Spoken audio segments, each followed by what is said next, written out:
আলহামদুলিল্লাহ রাব্বিল আলামিন ওয়াসসালাতু ওয়াসসালামু আলা আশরাফিল আম্বিয়া ওয়া সাইয়্যিদিল মুরসালিন নবিয়িনা মুহাম্মদ ওয়া আলা আলিহি ওয়া আসহাবিহি আজমাইন। আমরা গত সপ্তাহে নবী করিম সাল্লাল্লাহু আলাইহি সাল্লামের জন্ম উপলক্ষে যে বিষয়গুলো এসেছিল সেগুলো আমরা আলোচনা করেছিলাম। আজকে আমরা নবী করিম সাল্লাল্লাহু আলাইহি সাল্লামের জন্মের পরের ঘটনার দিকে যাব। তবে জন্ম উপলক্ষে অনেকগুলো ঘটনা বিভিন্ন রেওয়ায়েতে এসেছে এবং এত বেশি ঘটনা এসেছে যে এগুলোর বর্ণনাকারী যারা ছিলেন, রেওয়ায়েতকারী যারা ছিলেন, কারা ছিলেন, কিভাবে এসেছে, এগুলাকে এত চেক করা যায়নি। কারণ তিনি যখন থেকে নবী হয়েছেন, কত বছর বয়সে নবুয়তের ঘোষণা এসেছে? 40 বছর বয়সে। তার আগ পর্যন্ত তিনি যদিও অনেক দিক থেকেই কিছু ওনার আলামত বোঝা যায় যে তিনি স্পেশাল, অনেক ভালো মানুষ, কিন্তু নবী হবেন এটা কি কেউ জানতো? আরব দেশে কেউ জানতো না। কাজে ওনার ঘটনা কি হয়েছে এগুলাকে ধরে রাখা, এগুলাকে মুখস্থ করে রাখা, এগুলাকে বর্ণনা করা, এই সমস্ত কিছু পাওয়া যায়নি। এই জন্য ওনার জন্ম তারিখটাও কবে, এটা নিয়ে অনেক রেওয়ায়েত এসেছে। আমরা তো একটা শুনেছি 12 রবিউল আউয়াল, মৃত্যুর দিনটা এটা ঠিক কনফার্ম যে 12 রবিউল আউয়াল ওনার ওফাত হয়েছে, ইন্তেকাল হয়েছে। এটা আমাদের সাহাবীদের কাছ থেকে প্রচুর সহি রেওয়ায়েত আছে।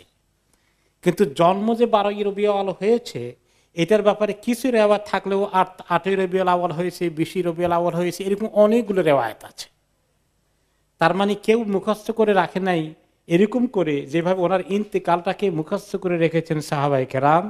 কারণ ওই সময় ওনার প্রত্যেকটি কথা, প্রত্যেকটি কাজ, প্রত্যেকটি ঘটনা সাহাবায়ে কেরাম নবুয়তের পরে সহি তরিকায় রপ্ত করে রেখেছেন। তার আগের ঘটনা, 40 বছরের আগের ঘটনাগুলো, এগুলো উড়া উড়া খবর পাওয়া যায়। কিছু জিনিস পরবর্তী পর্যায়ে অনেক লোকেরা অ্যাড করেছে। এই জন্য ইমাম ইবনে কাসির রহমতুল্লাহ আলাই ওনার ঐতিহাসিক গ্রন্থ যেটা বলা হয় আল বিদায়াত ওয়ান নিহায়া, এখানে অনেকগুলো অলৌকিক ঘটনা উল্লেখ করেছেন, করে করে বলেছেন যে এগুলোর কোনো গোড়া পাওয়া যায় না, সহি রেওয়ায়াতে কোনো পাওয়া যায় না। অল্প কিছু যেগুলো আমরা আলোচনা করেছি এইগুলোর ব্যাপারে মোটামুটি অল্প কিছু ঘটনা সহি তরিকায় এসেছে। যেমন একটা ঘটনা আমরা পড়েছি বিভিন্ন নিজেরা বাংলা জবানে, আরবিতেও কোনো কোনো কিতাবে আছে যে ওনার জন্মের সাথে সাথেই পারস্য দেশের সম্রাটের সিংহাসন একদম কেঁপে উঠেছে। এটার কোনো সহি রেওয়ায়েত পাওয়া যায় না। এভাবে করে ইরানের যারা পারসিক ধর্মের অনুসারী ছিল তাদের মাবুদ হচ্ছে আগুন, আগুনটা হঠাৎ করে নিভে গেছে, এর কোনো সহি রেওয়ায়েত পাওয়া যায় না। এরকম করে অনেকগুলো ঘটনা এসেছে। আবুল আহাবের ঘটনা বলেছিলেন এক ভাই, যে আবুল আহাব এই খবর শোনার পরে কি করেছিলেন, তার দাসীকে মুক্ত করে দিয়েছেন। এইরকম ঘটনাগুলো, এবং এই ফলে তার আযাবের কিছু কমতি হয়ে যাবে, এরকম কোনো ঘটনার খবর সহি রেওয়ায়েতে পাওয়া যায় না। এরকম অনেক।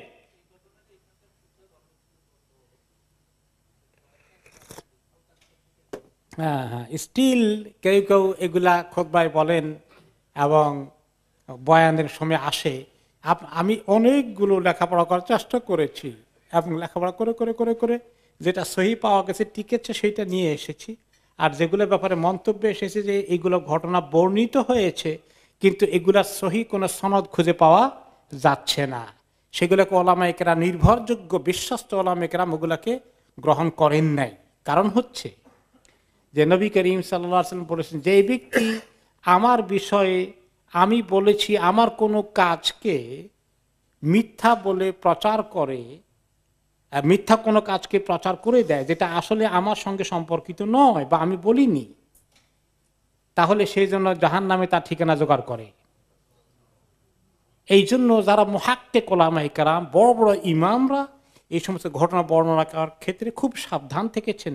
শুধু সহিগুলোকে বর্ণনা করেছেন, যেগুলো সহি হিসাবে প্রমাণিত হয়নি ওগুলা কিতাবে লেখলেও ইমাম ইবনে কাসির রহমতুল্লাহ আলাইহি পরে বলেছেন যে এই ঘটনাগুলোর কোনো ঐতিহাসিক ভিত্তি, প্রমাণ, দলিল, রেওয়ায়েত, বর্ণনাকারী সহি কোনো তরিকা পাওয়া যায়নি। নূর কথা এসেছে অনেক রেওয়ায়েতে যে ওনার জন্মের পরেই মানে একেবারে ইরাক মানে সিরিয়া এলাকায় নূর ছড়িয়ে পড়েছিল। এটাকে কেউ কেউ নিয়ে আবার বলেন যে ও তাই তো, এই জন্যই তো নবী করিম সাল্লাল্লাহু আলাইহি সাল্লাম নূরের তৈরি, মানুষ না। এখন উল্টা দিকে চলে গেল। তো আল্লাহ তাআলা ওনাকে, ওনার ঘটনা জন্মের মধ্যে অনেক কিছুই যেগুলা ছিল সহিহ রিওয়ায়াতে, যেমন আমেনা ওনার মা বলেছেন যে আমি শুনেছি যে মহিলারা যখন সন্তান পেটে আসে অনেক কমপ্লিকেশন হয়, অনেক কষ্ট পায়, ব্যথা ইত্যাদি অনুভব করে। আমি মোহাম্মদকে পেটে রাখার সময় আমি কোনো কষ্ট অনুভব করিনি। এটা সত্য ঘটনা। তো এগুলো স্পেশাল কিছু আল্লাহ তাআলা আমাকে দিয়েছেন। আমরা বলেছি ওনার জন্মের পরে উনি ওনার হাত দুটো সেজদার মতো মাথাটাকে উঁচু করে আকাশের দিকে তাকিয়েছেন, এই ঘটনা সত্য। তো যেগুলো সহিহ রিওয়ায়াতে পাওয়া যাচ্ছে এগুলো ঠিক, এরকম নূর ছড়িয়ে পড়েছে। এটা আল্লাহ তাআলার একটা নিদর্শন যে ওনার এই দিন, যে দিন তিনি নিয়ে আসবেন, যে ওয়াহী তিনি পাবেন, সেগুলো কি নূর। আল ইসলামু নূরুন ওয়াল কুফরু যুলুমাত। তো কাজে ইসলামটাই নূর, আলোকিত। ওনার মাধ্যমে ইসলাম দুনিয়াতে আসবে, এইটার একটা আভাস আল্লাহ তাআলা দিয়েছেন। এই কারণে উনি রক্তে মাংসের গড়া মানুষ না, উনি নূরের তৈরি অন্য একটা জগতের মানুষ। এরকম চিন্তা করা, এটা কোনো মুহাক্কিক উলামায়ে কেরাম এইরকম ঘটনার খবর না কোনো সাহাবী দিয়েছেন, না কোনো তাবেঈ দিয়েছেন, না ইমাম আবু হানিফা, ইমাম মালিক, ইমাম শাফি, আহমদ বিন হাম্বল, ইমাম বুখারী, কেউ এই জাতীয় কোনো জিনিস কোনোদিন আলোচনা করেননি। যেগুলো আমাদের দেশে অনেকেই বলে যে তিনি নূরের তৈরি, ওই একটা ঐতিহাসিক ঘটনা থেকে নিয়ে সেটা যোগ করে দিয়ে বলে দিল। যাই হোক, এই জন্ম সংক্রান্ত আলোচনা আমরা গত সপ্তাহে মেনলি করেছি। জন্মের পরে যে ঘটনা, তার জন্ম সংক্রান্ত যে একটা ঘটনা এখানে চলে আসে, সেটা হচ্ছে খেতান। ওনার কি মুসলমানি হয়েছে নাকি মুসলমানি হয়নি, এই বিষয় নিয়ে আবার অনেকগুলো ভুল রেওয়ায়েত পাওয়া গেছে। ভুল রেওয়ায়েতে কি এসেছে, তিনি নাকি বলেছেন, এই দালায়েল নবুয়তে খুব দুর্বল একটি রেওয়ায়েত এসেছে, নবী করিম সাল্লাল্লাহু আলাইহি ওয়াসাল্লাম নাকি বলেছেন, তিনি বলেছেন, এরকম সহিহ রেওয়ায়েত নাই। যে দুর্বল রেওয়ায়েতে আছে, তিনি নাকি বলেছেন মিন কারামাতি আলা রাব্বি, আমার রব আমাকে যে সমস্ত সম্মানিত করেছেন তার মধ্যে অন্যতম হচ্ছে আন্নি উলিদতু মাখতুনান, যে আমি মুসলমানি অবস্থায় খাতনা করা অবস্থায় আমার জন্ম হয়েছে। ওয়ালাম ইয়ারা আহাদুন সাওআতি, আর কেউ আমার গোপন অঙ্গ দেখতে পায়নি, দেখা লাগেনি। এই কথাটা সত্য রেওয়ায়েত নয়। এরকম আরেকটি রেওয়ায়েত এসেছে, এই যে ওনার দাদা আব্দুল মুত্তালিবকে বলা হয়েছে যে আপনার নাতি তো জন্ম হয়েছে মাখতুনান মাসরুরান, তার এই খেতান অবস্থায় জন্ম হয়েছে, খতনা করা অবস্থায়। তখন তিনি খুবই খুশি হয়েছেন, বলেছেন যে আমার এই সন্তানের, নাতিকেও সন্তান বলে আরব দেশে, তার বিশাল শান হবে ভবিষ্যতে। এগুলোর কোনো ভিত্তি নাই, সনদগুলো একেবারেই ভিত্তিহীন। ইবনে কাসির রহমতুল্লাহ আলাইহি বলেছেন যে এইগুলো মধ্যে কোনো সহিহ রেওয়ায়েত পাওয়া যায়নি। কেউ কেউ কোনো লোক বলছে মুতাওয়াতির রেওয়ায়েত আছে, এগুলোর কোনো ভিত্তি নাই। ইবনুল কাইয়িম রহমতুল্লাহ আলাইহি বলেছেন যে এইগুলো যে সমস্ত হাদিসে এসেছে, হাদিসগুলো লা ইয়াসিহু, এগুলা মোটেই সহিহ নয়, বরঞ্চ এগুলো বানানো হাদিস হিসাবে প্রমাণ করেছেন ইমাম আবুল ফরজ ইবনুল জাওজি রহমতুল্লাহ আলাইহি। কোনো সহিহ হাদিস এই বিষয় নাই, বরঞ্চ যে হাদিস এসেছে সহিহ তরিকায় সেটা এসেছে যে লাম্মা কানাল ইয়াউমুস সাবিআ, সপ্তম দিনে ওনার জন্মের, মিন বিলাদাতিহি খাতানাহু আব্দুল মুত্তালিব আলা আদাতিল আরব, আরবদের তরিকা অনুযায়ী, আরবদের কাছে নবী ইব্রাহিম আলাইহিস সালামের এই বকেয়া সুন্নতটা তখনও জারি ছিল, যে আরবরা কি করত, জন্মের পরে ছেলে শিশুকে তারা মুসলমানি করিয়ে দিত। সেই তরিকায় সপ্তম দিবসে নবী করিম সাল্লাল্লাহু আলাইহি ওয়াসাল্লামের এই খাতনার ব্যবস্থা করেন তার দাদা আব্দুল মুত্তালিব, এবং ওই সপ্তম দিবসেই তিনি একটি আকিকা দান করেন, একটা ভেড়া দিয়ে আকিকা দান করেন, এবং একটি ছোটখাটো অনুষ্ঠানের আয়োজন করেন এই মুসলমানি খাতনা উপলক্ষে। এবং কোরাইশদের যারা আব্দুল মুত্তালিবের ঘনিষ্ঠ, তাদেরকে অনেকে দাওয়াত দিয়েছিলেন। তো তারা জিজ্ঞেস করলেন, আপনার নাতির কি নাম রেখেছেন? তিনি বললেন, সাম্মাইতুহু মুহাম্মাদান, আমি তার নাম রেখেছি মুহাম্মদ। তাহলে সপ্তম দিবসে খতনা করে ফেলা, আকিকা দেওয়া, নামকরণ করা, এগুলো নবী ইব্রাহিম আলাইহিস সালামের বাকি বকেয়া সুন্নত। আরবদের মধ্যে বিশেষ করে কোরাইশ সম্প্রদায়ের মধ্যে যারা ইব্রাহিম আলাইহিস সালামের পরবর্তী বংশধর, শিরক ঢুকে গেলেও এগুলো কিছু কিছু তারা জারি রেখেছিল। সেই তরিকা ওনার খতনা হয়েছে প্রপারলি। উনি বিনা খতনায় জন্মগ্রহণ করেননি, যেটা আমরা ছোটকাল থেকে শুনে এসেছি। এবং এটা খতনা করার মধ্যে তো এমন অনেক লোক আছে, অনেক অমুসলিমও আছে খতনা ছাড়া জন্ম হয়। আমার আত্মীয়দের মধ্যে একজন আছে যে খতনা ছাড়াই জন্ম হয়েছে। এটা হইলেই তো অস্বাভাবিক বিরাট কিছু বড় বুজুর্গের কারণ তো হয়ে যায় না। অমুসলিমদের মধ্যে ওইটা হতে পারে, আল্লাহ সৃষ্টির মধ্যে আল্লাহ এভাবে করেন। তো যখন এই মোহাম্মদ নাম শুনলো, আরবদের কাছে তো এই নাম কখনো ছিল না। কোরাইশ বংশের যে মেহমানরা বললো যে এই নাম পাইলেন কই, আর এটা কি উদ্দেশ্য রাখলেন? আমাদের সমাজে আমাদের পরিবারে প্রথা অনুযায়ী যে সমস্ত নামগুলো ব্যবহার করে সেগুলো রাখলেন না কেন? তখন তিনি জবাব দিলেন, আরাদতু আন ইয়াহমাদাহুল্লাহু তাআলা ফিস সামা ওয়া খালকুহু ফিল আরদ। আমি চেয়েছি এই সন্তানকে যেন আল্লাহ তাআলাও তার গুণ, তার প্রশংসা করেন এবং জমিনের লোকেরা যেন তার প্রশংসা করে। মুহাম্মদ শব্দের অর্থ হচ্ছে যাকে অনেকেই প্রশংসা করে, মুহাম্মদ প্রশংসিত। অন্য রিওয়ায়াতে এসছে যে আব্দুল মুত্তালিব যখন শাম দেশে গিয়েছিলেন, সিরিয়ায় ব্যবসা বাণিজ্য করার জন্য, তার সঙ্গে আরো 3 জন ছিল, মোট 4 জন একসঙ্গে গিয়েছিলেন। তো সেইখানে তাদের সঙ্গে দেখা হয় একজন খ্রিস্টান যাজকের সঙ্গে। তারা নবী করিম সাল্লাল্লাহু আলাইহি সাল্লামের জন্ম উপলক্ষে পৃথিবীর পরিবেশ পরিস্থিতি কি হবে এগুলা ওই সমাজের কিতাবে লেখা ছিল কিছু, ওগুলোর লক্ষণ আস্তে আস্তে আসছে। তখন তারা এই যে জায়গায় আসবে সেই জায়গার লক্ষণও তাদের কাছে আসছে। ওই জায়গা থেকেই যখন 4 জন গিয়েছে আব্দুল মুত্তালিব সাহেব ব্যবসা করার জন্য, তখন বললেন, মিন আইনা আনতুম, তোমরা কোন দেশ থেকে এসেছ সিরিয়া ব্যবসা করতে? তারা বললেন, নাহনু মিন মাক্কা, আমরা মক্কা এলাকা থেকে এসেছি। তখন সেই খ্রিস্ট যাজক বললেন, ইন্না বেলাদাকুম সায়াখরুজু মিনহা নবিয়্যুন, তোমাদের এই অঞ্চল থেকে একদিন আখিরি নবী আসবেন। তারা জিজ্ঞেস করে সেই নবীর নাম কি হবে? তখন ওই খ্রিস্ট যাজক উত্তর দিলেন, তার নাম হবে মুহাম্মদ। এই নামটাই আব্দুল মুত্তালিবের মাথায় ঢুকেছে এবং এর অর্থ তিনি আরবিতে বুঝেন, সেটাই তিনি রেখেছেন বলে কোন কোন রিওয়ায়াতে এসেছে। যাই হোক, মেইন কথা হলো যে আব্দুল মুত্তালিব তার নাম রেখেছেন মুহাম্মদ। আর বাকি যে 3 জন ছিল ওখান থেকে ওনার সঙ্গী ব্যবসা বাণিজ্য করতে গিয়েছে, তারাও 3 জনও যখন তাদের ছেলে হয়েছে তারাও তাদের 3 ছেলের নাম রেখেছিলেন মুহাম্মদ। যে কার ভাগ্যে জোটে এটা।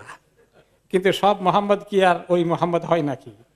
যাকে আল্লাহ নিযুক্ত করে রেখেছেন তিনি আসল মোহাম্মদ হয়েছেন।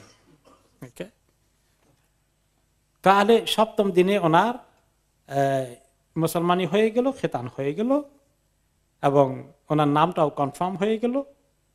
আর আসলে আমাদের হাদিসে তো তাই, নবী করিম সাল্লাল্লাহু আলাইহি ওয়াসাল্লাম বলেছেন 7ম দিবসে নাম রাখো, 7ম দিবসে আকিকা করো, এবং কোন কোন হাদিসে 7ম দিবসে 7 দিনের দিনই খতনা করার কথাও এসেছে। তাহলে উনি তো একেবারে নতুন সব শরীয়ত নিয়ে আসেন নাই, তাই না? তিনি তো ইব্রাহিম আলাইহিস সালামের শরীয়তের অনেক কিছু, মুসা আলাইহিস সালাম, ঈসা আলাইহিস সালামের অরিজিনাল শরীয়তের বিষয়গুলো তো প্রায় নবীদের ক্ষেত্রে একই ছিল, অনেকগুলো বিষয়। এই জন্য ওনাকে আমরা যে মিল্লাতের অনুসারী হব, নবী করিম সাল্লাল্লাহু আলাইহি ওয়াসাল্লামকে আল্লাহ তাআলা বলেছেন আলা মিল্লাতি ইব্রাহিম। কাজেই এতে বোঝা যায় যে সমস্ত নবীরাই অনেকগুলো এই সমস্ত শরীয়তের হুকুম আহকামের মধ্যে মানে অল্প কিছু বিষয় পরিবর্তন পরবর্তী পর্যায়ে হলেও অরিজিনালিটি কিন্তু অনেকগুলো মিল আছে সমস্ত নবীদের শরীয়তের মধ্যে। এরপরে আসে ওনার দুগ্ধ পান, ওনার দুধ মা জোগাড় করা। এটা দুধ মা জোগাড় করার দরকার হলো কেন, তাই না? এটা একটা প্রশ্ন আসে না? নিজের মাকে রেখে হালিমাকে দিতে হয়েছে কেন, এটা একটা প্রশ্ন আসে কিনা? আসে। তো প্রথমত হলো যে ওনার জন্মের পরেই অবশ্যই উনি ওনার মায়ের দুধ খেয়েছেন, প্রথমে আমেনার দুধ খেয়েছেন, এবং এরপরে আরেকজন বাঁধি ছিল এই আবু লাহাবের এই বাঁদির কথা সহিহ রিওয়ায়াতে আসছে, তার নাম হলো সুয়াইবা। আবু লাহাবের বাঁদির তখন কোলে বাচ্চা ছিল, তো সেও এই মুহাম্মদ সাল্লাল্লাহু আলাইহি ওয়াসাল্লামকে বাল্যে বয়সে দুধ খাওয়াইয়েছেন। হালিমার কাছে যাওয়ার আগে এইখানেও সেও কয়েকদিন দুধ খাওয়ানোর চান্স নিয়েছেন। কারণ অনেক সময় মহিলারা যখন দেখে যে সুন্দর বাচ্চা কোলে নিতে মনে চায়, তাই না? কোলে নিলে এখন মহিলার তো নিজের ছোট বাচ্চা আছে, বুকে দুধ আছে, তো সে মহিলা শখ করে খাওয়াই দিয়েছে। আর ওই মহিলা অনেককে এইভাবে দুধ খাওয়াইছে। এমনকি হামজা রাদিয়াল্লাহু আনহু, নবী করিম সাল্লাল্লাহু আলাইহি ওয়াসাল্লামের এই কাছাকাছি জন্মের পিরিয়ডে ওনারও জন্ম হয়েছে, ওনারও দুধ খাওয়াইছে এই মহিলা সুয়াইবা। এই সুয়াইবাটা মহিলাটা পরবর্তী পর্যায়ে উনি ছিলেন ওই ইথিওপিয়া থেকে আসা বাঁধি আবু লাহাবে। তিনি পরে ইসলাম কবুল করেছেন কি কবুল করেননি এটা নিয়ে বেশ কিছু রেওয়ায়েত এসেছে। এরপরে আরেকজনের দুধ তিনি খেয়েছেন, উম্মে আইমানের খবর এসেছে। শেষ পর্যায়ে হালিমা সাদিয়া ওনাকে দুগ্ধ মায়ের দায়িত্ব পালন করেন। সেই হালিমা সাইদা বা হালিমা সাদিয়া, তার বিষয়ে আমাদের আলোচনা আসবে, আমরা সেদিকে যাব। এক নম্বরে তার আগে যে কেন আরবরা এটা করত, কোরাইশরা বিশেষ করে। মক্কা শহর হলো একটা শহর ছোটখাটো হলেও, এবং সেখানে প্রাকৃতিক পরিবেশ এত সুন্দর নয় বাচ্চাদের বড় হওয়ার জন্য। কোরাইশরা খুব আশরাফ প্রকৃতির লোক, এবং তাদের সমাজের এটা সিলসিলা ছিল যে তাদের বাচ্চাদেরকে তারা বেদুইনদের এলাকায় পাঠাবে। কারণ বেদুইনদের এলাকা হলো অরিজিনাল আরব আবহাওয়া সেখানে আছে। মক্কা হলো এটা একটা মাল্টিকালচারাল মানে টাউনের মতো, বিভিন্ন সময়ে বিভিন্ন জায়গাতে লোকজন এসে সেটেল হয়েছে। আরবি ভাষা একদম শুদ্ধ অরিজিনাল পাওয়া যায় বেদুইন এলাকায় ভাষা শেখার জন্যে, এক নম্বরে। দুই নম্বর হচ্ছে ওখানে খোলা ময়দান। মক্কা শহরটা আপনার উঠা নামা পাহাড়ের চিপার ভিতরে, এখন তো কিছু কাটাকাটি করে একটু বড় শহর হয়েছে। এক সময় যখন পাহাড়গুলো শুধু ছিল, সমতল ভূমি তেমন নাই, অল্প কতটুকু জায়গার মধ্যে তারা একটু বসবাস করছে। হাওয়া বাতাস আলো দৌড়াদৌড়ি শারীরিকভাবে গঠন হওয়ার মতো পরিবেশ এগুলো নাই। এই জন্য কোরাইশরা একটু উন্মুক্ত ময়দানে তাদেরকে পাঠাতো। প্রত্যেকের ছেলে হয়ে গেলেই এভাবে তারা নিয়ে যেত ছেলে মেয়েদেরকে ছোট বয়সে। এরপরে সেখানে ঘোরাঘুরি করলে বেদুইনদের ওই এলাকায় অনেক ছুটাছুটি দৌড়াদৌড়ি করার কারণে তারা শারীরিকভাবে অনেক মজবুত হবে। আমাদের গ্রামের ছেলেপেলেরা, আমরা ছোটকালে যখন গ্রামে পুকুরে ঝাঁপ দিয়েছি, তারপরে কত খেলাধুলা করেছি, শারীরিকভাবে পরিশ্রম করেছি, পরবর্তী পর্যায়ে আমাদের ছেলে মেয়েরা অনেকের নাতি বুদ্ধিরা জন্ম নিচ্ছে যে এখানে ছোট ছোট বাসার মধ্যে এমন করে বড় হচ্ছে। চিকেনের ফার্মের মধ্যে চিকেন যেভাবে প্রতিপালিত হয় এরকমই তো হচ্ছে, তাই না? এই সমস্ত ছেলে পেলেকে দেশে গ্রামে ছেড়ে দিলে গ্রামের ছেলের সঙ্গে দৌড়াদৌড়ির মধ্যে কুস্তি লাগালে পারবে কিছু না। তা আরবরা বীরের জাতি, তারা চিন্তা করেছে কোরাইশ যে ছেলে পেলেরা মক্কা ছোট জায়গা মানুষ হতে গিয়ে এরা সব দুর্বল হয়ে যাবে, সব দুর্বল সিংহ হয়ে যাবে। এদেরকে ওই বেদুইনদের এলাকায় সেখানে উন্মুক্ত ময়দানে দৌড়াদৌড়ি ঘোরাঘুরি এই সমস্ত প্রাকৃতিক পরিবেশের সঙ্গে যুদ্ধ করে তারা বড় হবে, তারা বীর হিসাবে এবং শারীরিকভাবে অনেক মজবুতি নিয়ে তারা আসবে। এটা ছিল একটা তাদের ট্রেডিশন এবং কালচার। এরপরে তারা মনে করে যে শহরের পরিবেশ পলিউটেড, গ্রামের পরিবেশে হয়ে গেলে সেখানে ন্যাচারাল তাদের মন মগজ চিন্তা বুদ্ধি এগুলো অনেক আরো কিছু মোর প্রাকৃতিক হবে, মোর ন্যাচারাল হবে, আরো মজবুত হবে। এই সমস্ত কারণে তারা এগুলো করে দিয়েছিল, এবং সেই সিস্টেমের মধ্যেই নবী করিম সাল্লাল্লাহু আলাইহি ওয়াসাল্লাম পড়েন। এখন ওনার হালিমা সাদিয়ার কাছে যাওয়ার কাহিনী। ওকে, হালিমা সাদিয়া হচ্ছেন কবিলা সাদ ইবনে বাকর থেকে বেদুইন এলাকার। ওনার পুরো নাম হচ্ছে হালিমা বিনতু আবি দুআইব আস-সাদিয়া। ওনার স্বামীর নাম ছিল আল হারিস ইবনু আব্দ আল উজ্জা, আব্দুল উজ্জা আর কি স্বামীর বাবার নাম, স্বামীর নাম হলো আল হারিস। তো ওই মহিলার কোলে একটা বাচ্চা ছিল, মেয়ে বাচ্চা, তার নাম ছিল আশ-শাইমা বিনতুল হারিস। ওই কোলে বাচ্চা থাকলেই তো আরেক বাচ্চাকে দুধ খাওয়াতে পারবে, তাই না? তো সেই বাচ্চা আর নবী মুহাম্মদ সাল্লাল্লাহু আলাইহি ওয়াসাল্লামের বয়স কাছাকাছি। তো মহিলা কিভাবে মুহাম্মদ সাল্লাল্লাহু আলাইহি ওয়াসাল্লামকে নিলেন, কিভাবে পেলেন, তার কাহিনী তিনি বলছেন। তারা বেদুইন এলাকার গরিব মানুষ এবং তাদের বড় ভালো কোনো ইনকাম ছিল না। ওই কবিলার লোকেরা টাইম টু টাইম মক্কায় আসতো এবং কোরাইশ শরীফ বংশের লোকদের এই সন্তানকে তারা দেবে দুগ্ধ পান করানোর জন্য।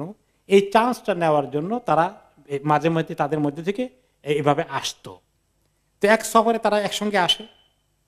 হালিমার সঙ্গে আরো অনেক এরকম মারা ছিলেন যারা বিভিন্ন মৌসুমে 1 মাস 2 মাস 3 মাস পরে মক্কা আসতেন যে কারো সন্তান হয়েছে কিনা তারা নিয়ে যাবেন। তো তার পুরো স্টোরিটা তিনি নিজেই পরবর্তী পর্যায়ে বর্ণনা করেছেন। ওকে, তিনি বলেন যে তিনি বের হয়েছেন তার এই কবিরা থেকে, এলাকা থেকে, বেদুইন গোত্র থেকে বনি সাদের আরো অনেকগুলো মানুষের সঙ্গে এসেছিলেন মক্কায়। এবং এমন একটা সময় ছিল ওই বৎসর তিনি যখন আসেন, বিশেষ করে তখন ফিসানাতিন শাহবা, দুর্ভিক্ষের বৎসর। দুর্ভিক্ষের কারণে তাদের কবিলায় আরো বেশি তারা অভাবে পড়ে যায়। তখন তারা বাধ্য হয়ে অনেকেই মক্কার দিকে আসে। তা আমি যখন আসলাম আমার স্বামীকে নিয়ে, আমরা একটা গাধা ছিল, আমাদের গাধাটাও খুব দুর্বল হয়ে গেছে, কারণ দুর্ভিক্ষের কারণে ও খরার কারণে, অনাবৃষ্টির কারণে এলাকায় যে কিছু ঘাস টাস হওয়ার কথা সেগুলো হচ্ছিল না।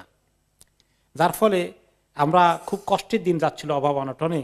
আর আমার কলেজের সন্তান ছিল, এই সন্তানটা ঠিকমতো খানা দানা না পেয়ে, দুধ না পেয়ে, এই ছেলেটাও সারা রাত্র কাঁদতো, ঘুমাইতেও পারতাম না। এই কষ্টের মধ্যে আসছি যে কোরাইশ বংশের ভালো ধনী পরিবারের একটা ছেলে পেলে পাওয়া গেলে তারা যে টাকা পয়সা খানা দানা দেবে, এগুলা উপলক্ষে আমাদেরও কিছু একটু জীবন বাঁচানোর একটু সম্বল হবে। তারপরে বলে যে বাচ্চা তো আনতে গিয়েছি, আমার বাচ্চাই তো মানে আমার বুকের দুধ পায় না, কেমনি যে আরেক বাচ্চাকে খাওয়াবো, কিন্তু এখন যান বাঁচানোর জন্য তো গেছি আনতে বাচ্চা। ওকে, এরপরে আমি আসলাম মক্কা। এসে আমরা এখন খুঁজতেছি কারা কারা সন্তান কোলে আছে এবং তারা অপেক্ষায় আছে দুধ মার কাছে দেবে। তো আমরা যে কয়জন এসেছি সবাই খবর পেল যে এরকম ঘুরে ঘুরে বাড়ি বাড়ি দেখছে কার সন্তান আছে। তো নবী মুহাম্মদ সাল্লাল্লাহু আলাইহি সাল্লামের খবরও পাওয়া গেল যে আমিনার সন্তান আছে, তারা দেওয়ার অপেক্ষায় আছে। তো সব মহিলারাই দেখলো, দেখে কেউ আমিনার এই সন্তানকে নেয় না, আমিও নেই নাই। যে ছেলে এতিম, তার বাবার কাছ থেকে পাওয়ার সুযোগ নেই। দাদা আছে, একটা দাদা কি ঘোড়ার ডিম দেবে? এটা বাবা থাকলে বড় বিজনেসম্যান, কিছু ধনী পয়সাওয়ালা, এরকম খুঁজতেছি আমরা, কারণ আমাদের তো মতলব আছে, আমরা কিছু পাওয়া দরকার। তো এই গরিব এতিমের মা কি দেবে আমাদেরকে? ওকে, সো কদ উরিদা আলাইহা রাসূলুল্লাহ সাল্লাল্লাহু আলাইহি ওয়াসাল্লাম ফাতাবাহু ইযা কিলা লাহা আন্নাহু ইয়াতীম। এতিম শুনে সবাই আমরা তাকে রিজেক্ট করেছি। ওকে ওকে, এরপরে ঘুরতে ঘুরতে দেখা গেল যে আমার সঙ্গের সাথী মহিলারা মোটামুটি একটা একটা করে অন্যান্য পরিবার থেকে পছন্দ মতো পেয়ে গেছে। এখন আমার কপালে একটা বাচ্চাও জুটলো না, আমি একদম আর কারো বাচ্চা নাই। এখন শেষ পর্যন্ত ওই যে রিজেক্ট করেছিলাম মোহাম্মদ, সে রয়ে গেল। আমার হাজব্যান্ড ইন্টারেস্টেড না তাকে নিতে, আমিও ইন্টারেস্টেড না। কিন্তু যখন কিছুই পেলাম না, তখন আমি আমার হাজব্যান্ডকে বললাম, কুলতুলি সাহিবি, আমার হাজব্যান্ডকে বললাম, আল্লাহি ইন্নী লা আকরাহু আন আরজিআ মিন বাইনি সাওয়াহিবি, যে সবাই একটা করে বাচ্চা নিয়ে যাচ্ছে আর আমি খালি হাতে চলে যাবো, সবাই আমাকে বলবে তোমার কপালই খারাপ, তুমি কপাল পোড়া মানুষ। আমি এই ব্লেমটা না নিয়ে আল্লাহ বাসা একটা নিয়ে যাই, এতিমটাকে নিয়ে যাই, ফালা আখুদান্নাহু, দেখে তাকে আল্লাহ কি করে। তো স্বামীও ভালো মানুষ, সে বললো যে লা আলাইকি আনতা ফালি আসাল্লাহ নিয়ে জালানা ফিহি বারাকা। ভালোই বলছো, আমার মনে নিয়ে নাও, হয়তো আল্লাহ তাআলা কোনো বরকত এই এতিমের ছেলে দিতেও পারে। মোশরেক থাকলেও বেচারা, আব্দুল ওজ্জা তার নাম, ওজ্জার বান্দা, তারপরে তো আল্লাহকে চিনে। ওই যে ইব্রাহিম আলাইহিস সালামের রেখে যাওয়া আল্লাহকে তারা কিছু কিছু রেখেছে, আর অন্যান্য জায়গায় তারা কি করেছে, শিরক ঢুকিয়েছে। যাই হোক, তখন মহিলা বলেন দুইজনে পরামর্শ করে ফাযাহাবতু ইলাইহি ফাআখাযতু, দুইজনে পরামর্শ করে তখন গিয়ে নিলাম আমিনা থেকে। ওমা হামালানি আলা আখযিহি ইল্লা আন্নী লাম আজিদ গায়রাহু, যে নেওয়ার কোনো আকর্ষণ ছিল না, একটাই যে আর যখন কিছুই পেলাম না, তো না পাওয়ার চেয়ে তো মন্দের ভালো হিসাবে নিলাম, আর কি করব। আমার দেশে কি বলে, নাই মামার চেয়ে কানা মামাও ভালো।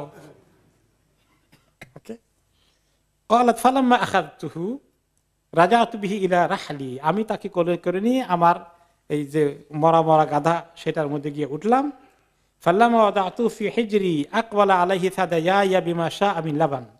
আমি তার কোলে নেওয়ার সাথে সাথেই দেখি যে আমার স্তনে দুধে এখন ভর্তি হয়ে যাচ্ছে, এবং তার যে সে আমার স্তনে মুখ লাগালো, ফাসারি বাহাত তারাউইয়া, সুবহানাল্লাহ, সে এমন ভাবে দুধ পান করতে থাকলো যে তার পেট ভরে গেল।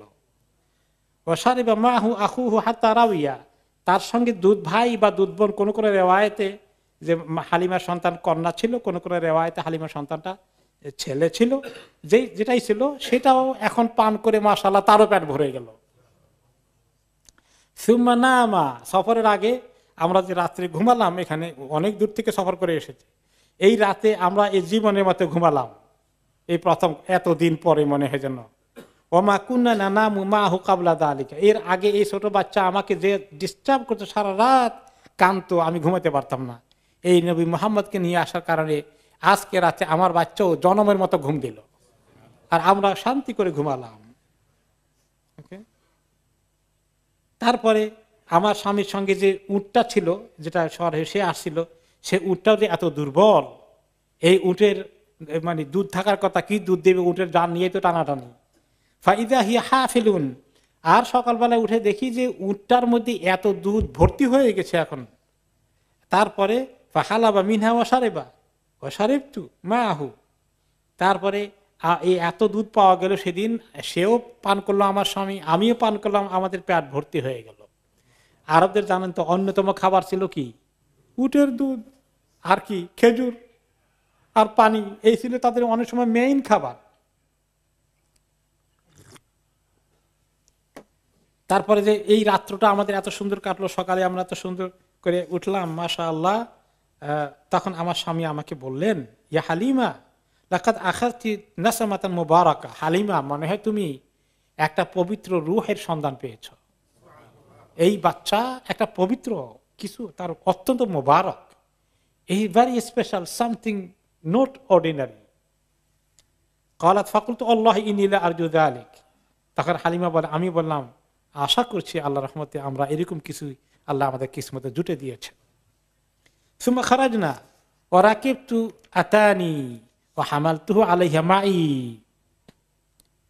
এরপরে বাচ্চাকে কোলে নিয়ে আমরা সকাল সকাল উঠে রওনা করে দিলাম, আমাদের গ্রামের দিকে রওনা করে দিলাম। ফাওয়াল্লাহি লাকাতাতু বিরাকবি মা ইয়াকদিরু আলাইহা শাইউম মিন উমরিহিম হাত্তা ইন্না সাওয়াহিবি আল্লাহ ইয়াকুলনা লি ইয়া ইবনাতা আবি দুআইব ওয়াইহাকি আর বেঈ আলাইনা, আমরা যখন রওনা করে দিয়েছি, আমার মরা গাধায় যেন জান খুঁজে পেয়েছে, কি দ্রুত গতিতে আবার যাচ্ছে, কত শক্তি হয়ে গেছে মনে হয় গাধার শরীরে, এখন দ্রুত গতিতে যাচ্ছে। এবং আমার সঙ্গে যারা এই সঙ্গীরা এসেছিলেন, মহিলারা বাচ্চা কলোনি নেওয়ার জন্য, সবাই বলে যে হালিমা কি ব্যাপার, তোমার এত ছুটা ছুটছো কেন, কিভাবে, তুমি থামো। আলাইসা থাদিহি আতানুকি ইল্লাতি কুনতি খারাজতি আলাইহা, তোমার ওই গাধা না যেটা নিয়ে আসছিলা, এটা তো পিছনে পড়েছিল সবসময় আসার সময়, আগে আগে যাও, ঘটনা কি? ফাআকুলু লাহুন্না বালা ওয়াল্লাহি, হ্যাঁ গাধা পাল্টাই নাই, ওই গাধাই আছে, আল্লাহর কসম, ইন্নাহা লাহিয়া হিয়া, সেই গাধাই। ফায়াকুলনা আল্লাহ ইন্নাল্লাহা লাশাআনান, বলে যে আহেরে হালিমা তো কপাল মনে হয় খুলে গেছে, কি যে সে নিয়ে আসছে কোন জিনিস, যার কারণে হালিমার দেখি কপাল খুলে গেল। অতঃপর হালিমা বলেন, আমরা তাকে নিয়ে আসলাম, আমাদের বেলাদ বনি সাআদের আমাদের কবিলার মধ্যে চলে আসলাম। ওয়ামা আ'লামু আরদান মিন আরদিল্লাহি আজদাবা মিনহা, আর আমাদের জমিনটা তখন আরব দেশে সবচেয়ে বেশি দুর্ভিক্ষের কারণে এফেক্টেড হয়ে যায়, খরা, অনাবৃষ্টি, বৃষ্টি নাই, এবং ঘাসটা সব মরে সাফ। আমাদের উটগুলো, ছাগলগুলো, গাধাগুলো যে কোথায় চড়াবে, গ্রামের লোকেরা অস্থির হয়ে গেছে।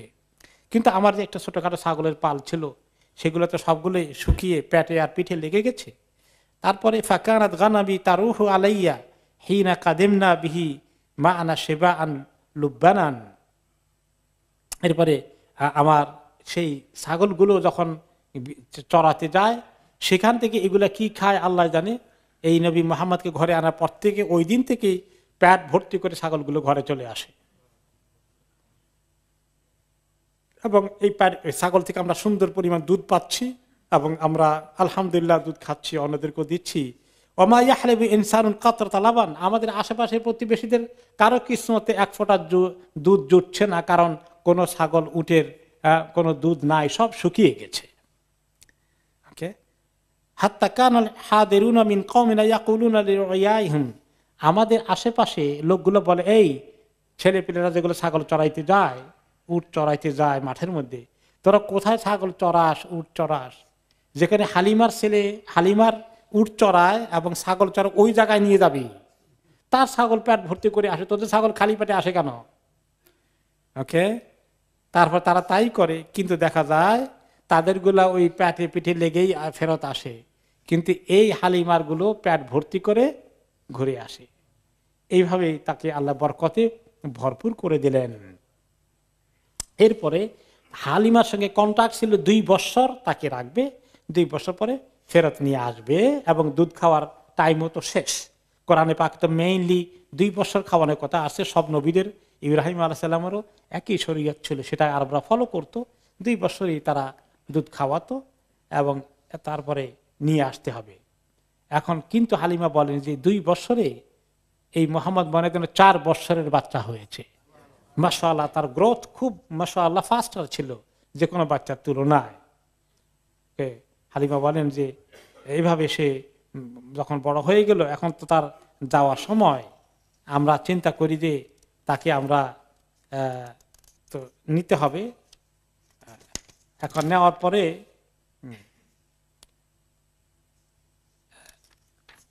যখন 2 বছর পুরো হয়ে গেল, তখন তো তিনি নিয়ে গেলেন।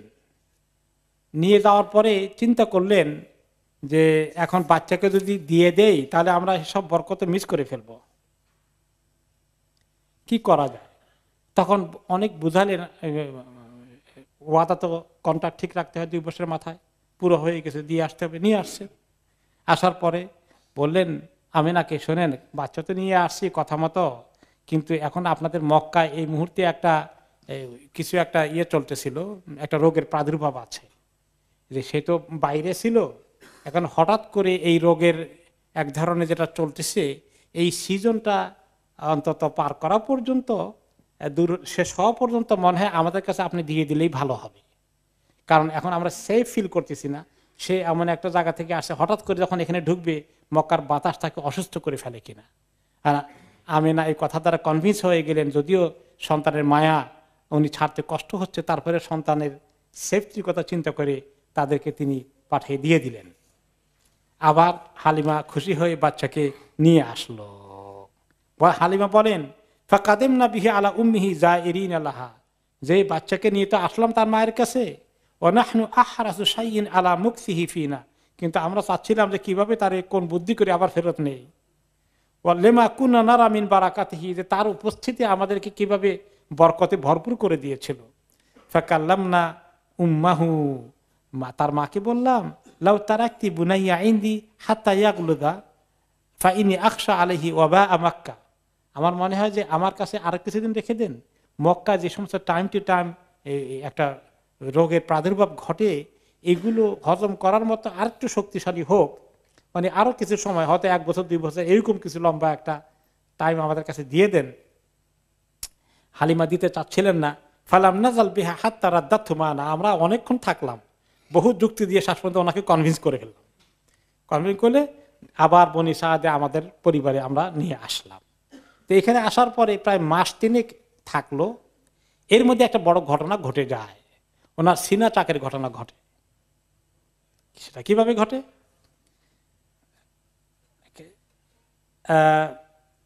এই ঘটনাটা পরবর্তী পর্যায়ে নবী করিম সাল্লাল্লাহু আলাইহি সাল্লাম উনি নিজে পরে বড় হওয়ার পরে বর্ণনা করেছেন, কারণ এই সময় যে ঘটনা ঘটছে উনি নিজে এটা মনে রাখতে পেরেছেন।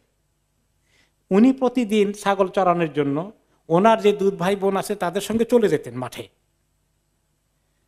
তিনি বলেন কানাত হাদেনাতি মিন বনি সাদ বিন বাকর, আমাকে যে দুধ মা কোলে নিয়েছিলেন বনি সাদ থেকে, ফান্তালাকতু আনা ওয়া ইবনুল্লাহ ফি বাহমিন লানা, যে তার ছেলের সঙ্গে আমরা 2 জনে ছাগল চড়াইতে মাঠে গেলাম। ওয়ালাম নাখুদ মা'ানা যাদান, আমাদের সঙ্গে সেদিন খাবার কিছু আনা হয় নাই, আমরা খাবার ছাড়াই চলে গেছি মাঠে, ছাগল চড়ানোর জন্য আছি। ফাকুলতু ইয়া আখি ইযহাব ফাতিনা বিযাদিন মিন ইনদি উম্মিনা, আমি বললাম যে ক্ষুধা লেগে গেছে, আমার ওই দুধ ভাইকে বললাম এটা আমার কাছে গিয়ে একটু খাবার নিয়ে আসো। আসলে আল্লাহ তাআলা ওনার দিলের মধ্যে এই ক্ষুধা ঢুকাই দিয়েছেন, কিছু একটা ঘুরতে হবে এখন। হ্যাঁ, তো একটু খাবার নিয়ে আসো, আমি ছাগল দেখি। ফান্তালাকা আখি, আমার দুধ ভাইটি চলে গেল আমিনার কাছে, সরি হালিমার কাছে। ওমা কাস্তু ইনদাল বাহাম, আমি ছাগল পাহারা দিচ্ছি। ফাআকবালা তায়রানি আবিয়াদানি, মনে হলো দুটা সাদা পাখির মতো আসলো উড়ে আমার কাছে, আসলে ফেরেশতা। কান্নাহুমা নাসরানি, সাইজ দেখলে প্রথমে মনে হলো যে চিল আছে না, চিল পাখি এরকম একটা সাইজের মতো। তারপরে তারা জমিনে এসে কথা বলছে, এটা শুরুতে হয়েছিল, পরে হয়তো তারা মানুষের মতোই হয়ে গেছে। ফান্তালাকা, ওকে, ফাকালা আহাদুহুমা লিসাহিবিহি আহুয়া হুয়া, এই দুইটা আমার কাছে এসে বলে, একজন বলে আরেকজনকে উনি নাকি, এই ছেলেই নাকি, এই ছেলে, মানে যাকে তাদের টার্গেট। আরেকজনকে ধরে অপারেশন করলে তো কাজ হবে না, রাইট পারসন কিনা তার আইডেন্টিটি চেক করছে তারা। করা না না না না ঠিকই ইনি এই হবে। ফাআকবালা ইয়াতাবাদারানি, দুইজনে ধরে আমাকে শোয়াই দিল। ফাআখাযানি ফাবাতাহানি ইলাল কাফা, আমাকে চিৎ করে শোয়াই দিল জমিনের উপরে। ফাশাক্কা বাতনি, এবং আমার বুক থেকে পেট এর কদ্দুর পর্যন্ত চিরে ফেললো, কেটে ফেললো। কিন্তু উনি খুব বেশি ব্যথা পান নাই, রক্ত বাই হয় নাই। সুমাস্তাখরাজা কালবি, অতঃপর আমার অন্তরটাকে, দিলটাকে, হাড়টাকে খুলে বের করে ফেললেন। ফাশাক্কাও, সেটাকে আবার তারা একটু ফাঁক করলেন, হাড়টাকে খুললেন কেটে। ফাআখরাজা মিনহু আলাকাতাইনি সাওদাওয়াইন, সেখানে দুটো কালো টুকরা ছিল হাটের ভিতরে, এই দুটোকে বের করে ফেললেন, ফেলে দিলেন। ফাকালা আহাদুহুমা লিসাহিবি ইতিনি বিমা'i সালজিন, একজন আরেকজনকে বলে যে বরফওয়ালা পানিটা নিয়ে আসো। তারপরে তারা বরফওয়ালা পানি দিয়ে আমার হাতটাকে ধুইলেন এবং আমার ভিতরে যেখানে অপারেশন করলেন ওই এরিয়াটাকে ধুয়ে ফেললেন। কোন কোন রিওয়ায়াতে আসছে জমজমের পানি নিয়ে আসছিলেন এবং সেটাকে বরফ দিয়ে ঠান্ডা করে নিয়ে আসছিলেন। এরপরে বললেন ইতিনি বিসাকিনা ফাযাররাহা ফি কলবি, বলে সাকিনাটা নিয়ে আসো। সাকিনা মানে প্রশান্তি, প্রশান্তিটা দাও, আমার দিলের ভিতরে প্রশান্তি ঢুকিয়ে দিলেন। সুম্মা ক্বালা আহাদুহুমা লিসাহিবি হুসসু, যে এখন বলে যে হ্যাঁ কমপ্লিট হয়ে গেছে, এখন আবার সেলাই করে দাও। তখন সেলাই করে দিলেন, অপারেশন কমপ্লিট, এখন সেলাই করে দিল, ওনার হাটকে ধুয়ে টুয়ে সাফ করে দিয়ে ঢুকিয়ে দিল। ওয়া খাতামা আলাইহি বিখাতামিন নবুওয়া, এবং পিঠের মধ্যে নবুয়তের একটা সিল দিয়ে চলে গেল। সুম্মান তালাকা ও তারাকানি, তারা দুজনে চলে গেলেন এবং আমাকে একলাই রেখে গেলেন। ও ফারাকতু ফারকান শাদীদা, এবং আমি প্রচন্ড ঘাবড়িয়ে গেলাম, ভয় পেয়ে গেলাম। কি হলো, তারা দুজনে আমাকে অপারেশন করলো, শোয়াইয়ে কাটাকাটি করে কি করলো না করলো, এরা কে, কি সমাচার, আমি তো ভয় প্রচন্ড ভাবে ঘাবড়িয়ে গেলাম। দৌড়ে গেলাম আমার আম্মার কাছে, মানে দুধমার কাছে, বললাম যে আমি যা কিছু ফেস করেছি। তো এখন তিনি মা খুব ভয় পেয়ে গেলেন, ঘাবড়িয়ে গেলেন। তিনি মনে করলেন জিন ভূতে ভূতে আমার ধরে শেষ করে দিছে, মহা চিন্তায় পড়ে গেলেন। ফাকালাত উঈদুকা বিল্লাহ, সুবহানাল্লাহ, একটা কথা মহিলা বললেন যে আল্লাহর কাছে, আল্লাহর মাধ্যমে তোমাকে প্রোটেকশন দিচ্ছি, আল্লাহ যেন তোমার হেফাজত করে। এরকম জিন ভূত বলা মুসিবত কিছু তোমাকে পেয়ে থাকলে সেই মুসিবত থেকে আল্লাহ তোমাকে হেফাজত করে। এরপরে মহিলা আর দেরি করলেন না, মহিলা তার স্বামীর সঙ্গে আলাপ করলেন। স্বামীকে বললেন যে এই ঘটনা ঘটছে, কি করা যায়। স্বামী বললেন সর্বনাশ, জিন ভূত কোনটা যে তার পিছনে লাগছে, আল্লাহ আমি মুসিবতে পড়ে যাবো। আরেকজনের আমানত নিয়ে আসছি, জোর করে চাইয়ে সময় বাড়িয়ে, এখন কোনো কিছু অঘটন ঘটার আগে জলদি করে আমানত পৌঁছাই দেয়, আর কোনো কথা নাই। ওকে, এই ঘটনাটা আরেকটি রেওয়ায়েতে আসছে, যে সেটা হচ্ছে কাছাকাছি, ওই রেওয়ায়েত রিপিট করার দরকার নাই।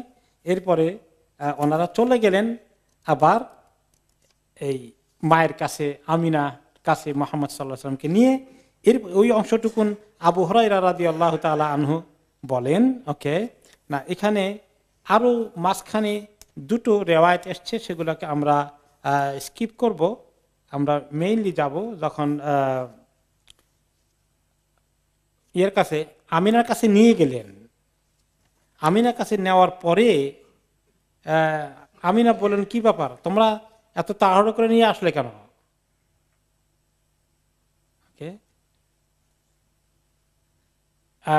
তোমরা নিয়ে গেলা, তাকে অনেকদিন রাখবা, কিন্তু এখন দেখি জলদি করে নিয়ে এসেছ। বলে যে না, আমরা চিন্তা করলাম যে মোটামুটি সে একরকম ঠিক হয়ে গেছে, এখন মোটামুটি নিয়ে আসা যায়, এখন আমরা আর দেরি করা রাইট মনে করলাম না আর কি। ওকে ওকে ইয়া হালিমা লাকাদ খাশিতু আন ইয়াকুনা হাদাল গোলাম কাদ উসিব। তার স্বামী বলতেছিল যে হে হালিমা, মনে হয় যেন এই কোনো একটা মুসিবতে পড়ে গেছে, তার পিছনে জিনভূত কিছু লেগে গেছে। ফাআল হাকিয়া বিআহলিহি ক্বাবলা আন ইয়াযহারা যালিকা বিহি।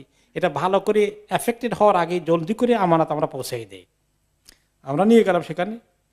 হালিমা আমাদেরকে দেখেতে চমকিয়ে গেলেন, বললেন ইন্নাহু কাদ বালাগা আল্লাহু বিইবনি ওয়া কাদাইতু আল্লাযী আলাইয়া আতাখাওয়াফতু আল আহদাথ আলাইহি ফাআদাইতুহু ইলাইকি কামা তুহিব্বিন ফাকালাত আমিনা মা হাযা শা'নুকি ফাসদিকিনি খাবারাকি।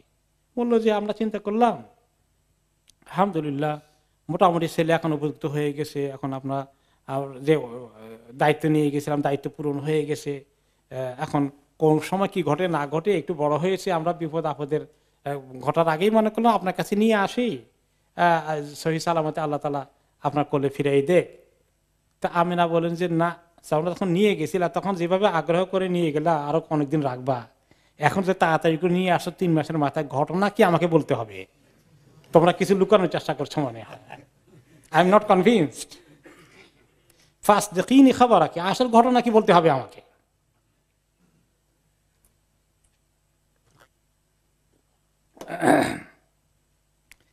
قالت হালিমা ফালাম তাদানি হাত্তা আখবারতুহা। হালিমা বলেন যে মহিলা আমাকে ছাড়লেন না, শেষ পর্যন্ত বলতে বাধ্য হলাম, অঘটন তো একটা ঘটে গেছে।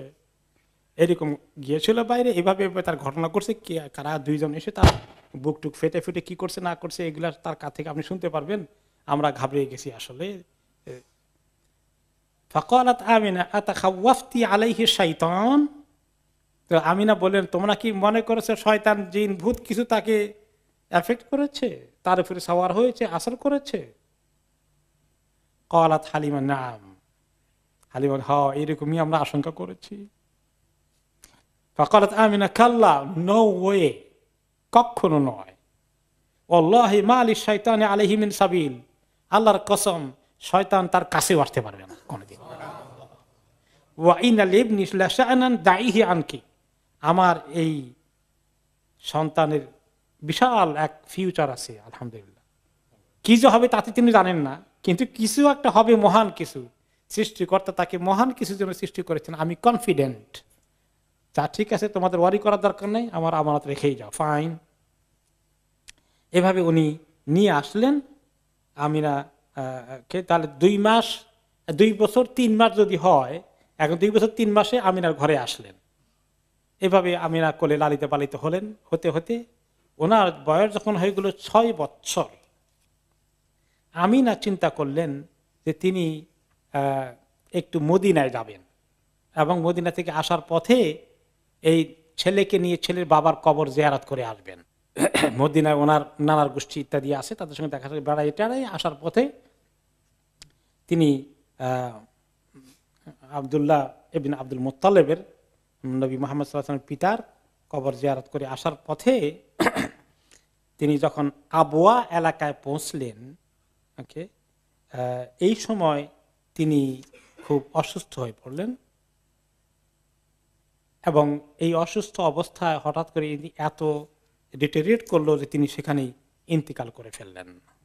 নবী মুহাম্মদ সাল্লাল্লাহু আলাইহি ওয়াসাল্লাম তিনি তখন খুব এই মাকে হারালেন এই অবস্থায়, সুবহানাল্লাহ।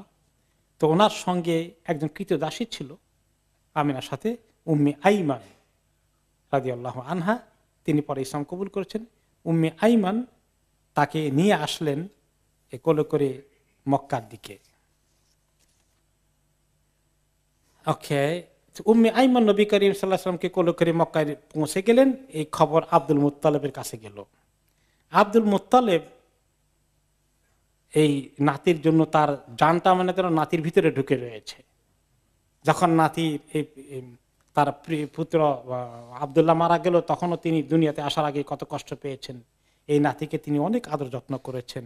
আর এই এতিম নাতি তার মাকে হারালো।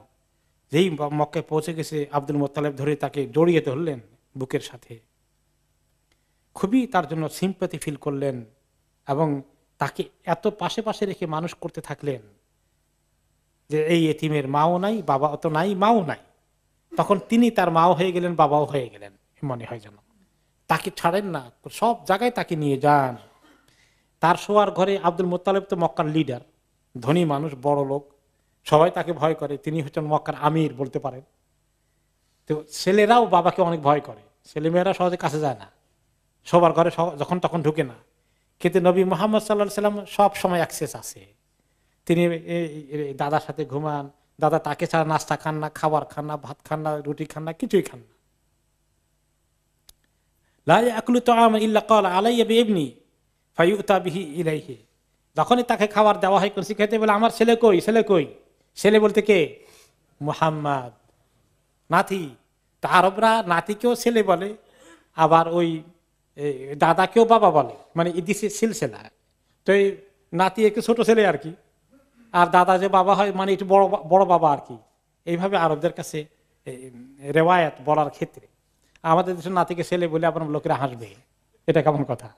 দাদাকে বাবা বললে আবার হাসবে, কিন্তু আরবদের কাছে দিস ইজ দেয়ার কালচার। একদিন এইভাবে আস্তে আস্তে একটু বড় হয়েছেন। বড় হতে গিয়ে একদিন ওনার বয়স বোধ হয় প্রায় 8-এর কাছাকাছি, তো একটা উট হারিয়ে গেছে। তো তিনি ওনার এই নাতিকে বলে যে দেখো তো উটটা কোন দিকে গেছে, ওদিকে ছিল, একটু খুঁজে আসো। উট খুঁজতে গিয়ে এখন মুহাম্মদ সহজে আসছেন না, অনেক দেরি হয়ে গেছে। হায় রে আব্দুল মুত্তালিবের পেরেশানি, চারিদিকে লোক পাঠিয়ে দিয়েছে। এরপরে এক লোক বলেন, কিন্দির ইবনে সাঈদ ইবনে আবি বলেন যে আমি জাহিলি জমানে হজ করেছিলাম বা জিয়ারত করতেছিলাম বা ওমরা করছিলাম, রায় করছিলাম। ওই সময় আমি যখন তাওয়াফ করছি দেখি যে একটা লোক কবিতার 2টা লাইন পড়ছে আর আল্লাহর কাছে দোয়া করছে। তাওয়াফ করতে করতে কি দোয়া করে? রব্বি রুদ্দা ইলাইয়া রাকিবি মুহাম্মাদান রুদ্দাহু ইলাইয়া ওয়াস্তানা ইনদি ইয়াদান। ও আল্লাহ, এই মুহাম্মদকে আমার কাছে ফেরত দিয়ে দেন, আমার মুহাম্মদ যে হারিয়ে গেল। যেই সে অনেকক্ষণ আসে নাই, সে চিন্তা করেছে কোনো দুশ্মন তাকে হাইজ্যাক করে নিয়ে গেল কিনা, ছেলে ধরারা নিয়ে গেল কিনা, না কোনো বাঘে খেয়ে ফেললো, উঠ খুঁজতে খুঁজতে কোন জায়গায় গিয়েছে। এখন সে আল্লাহকে ধরছে, তাও করতে করতে বলছে যে আল্লাহ, মোহাম্মদকে আমার কাছে ফেরত দেন, সে আমার হাতের লাঠি, আল্লাহ আমার লাঠিটা যেন ফেরত আসে। ফাকুল তুমান হাদা, আমি জিজ্ঞেস করলাম এই লোকটাকে। বললো আব্দুল মুত্তালিব ইবনে হাশিম। এই হলো আব্দুল মুত্তালিব। বাসা বিইবনি ইবনিহি মুহাম্মদ ফি তালাবি ইবলিন লাহু। তার একটা উট হারিয়ে গিয়েছিল, পাঠিয়েছিল তার আব্দুল্লাহর ছেলে মুহাম্মদকে, তার নাতিকে উটের খোঁজ করতে। ওয়ালাম ইয়াবাসু ফি হাজাতিন ইল্লা আনজাহা ফিহা। ছোট হলেও তাকে এই জন্য পাঠিয়েছিল, আগে যখনই কিছু হারিয়ে যেত অন্য ছেলে পেলে গেলে খুঁজে পায় না, আর মুহাম্মদ গেলে তাড়াতাড়ি পেয়ে যায়, এই জন্য পাঠিয়েছিল বেচারাকে। এখন মুহাম্মদ হাঁটতে হাঁটতে দূরে চলে গেছেন, এখন ফেরত আসেন নাই, দেরি হয়ে যাচ্ছে, কি হলো না হলো এই চিন্তা সে এখন আল্লাহর ঘরে জোর দিয়েছে, আল্লাহকে ডাকাডাকি শুরু করে দিয়েছে।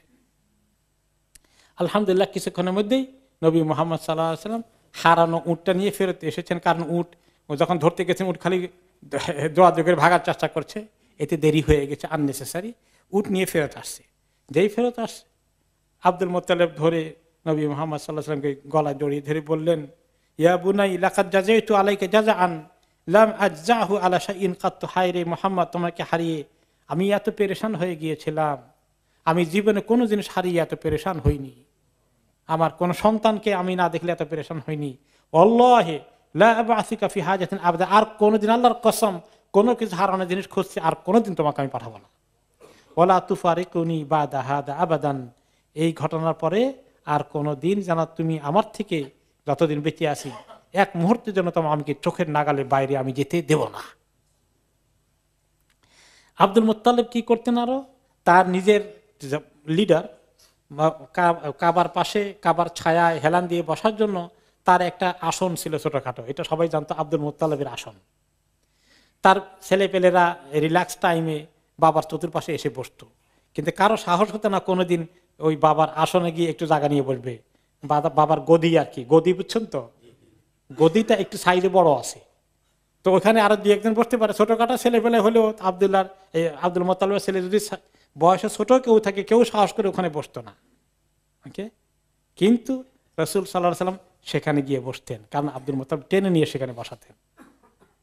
কোনো কোনো সময় যখন সে চলে আসতো, ওনার সামনে মেহমান টেমন আছে, অন্য লোকরা, অন্য কবিলা লোকেরা দেখা করতে এসেছে, তো ছেলেপেলেরা বলতো, চাচারা বলতো, তুমি এখন ওইদিকে থাকো, লোক আসছে ওনার কাছে, এখন যাইও না। আব্দুল মুত্তালিব বলতেন, নো দাউ ইবনি ইয়াজলিস, আমার এই নাতিকে নিয়ে আসো, আমার পাশে বসবে, no don't take him away, নিয়ে আসো। ফাওয়াল্লাহি ইন্নাল্লাহু শাআনান, আল্লাহর কসম তার একটা বিশাল ফিউচার আছে, ভবিষ্যতে আল্লাহ তাকে অনেক বড় শানদার কিছু করবেন। অতঃপর তার এই বিছানায় বসাতো এবং তার পিঠে হাত বুলিয়ে দিয়ে আদর করতো। ওয়াসুরহুমা ইয়ারাহু ইয়াসনাউ, দেখতো খালি মোহাম্মদ কি করে, কলিজার টুকরা, তা যখন কি করে দেখতে মনে চায় না? আমাদের নিজেদের ছোটখাটো মানুষের নাতি দেখলেও যেরকম ভাবে আদর করতে মনে চায়, এতে আমার নাতিটা খায় কেমনে, কথা বলে কেমনে, নাতিটা হাঁটে কেমনে, দেখতে মনে চায়। আব্দুল মুত্তালিব এইভাবে শুধু তাদেরকে তাকিয়ে থাকতেন।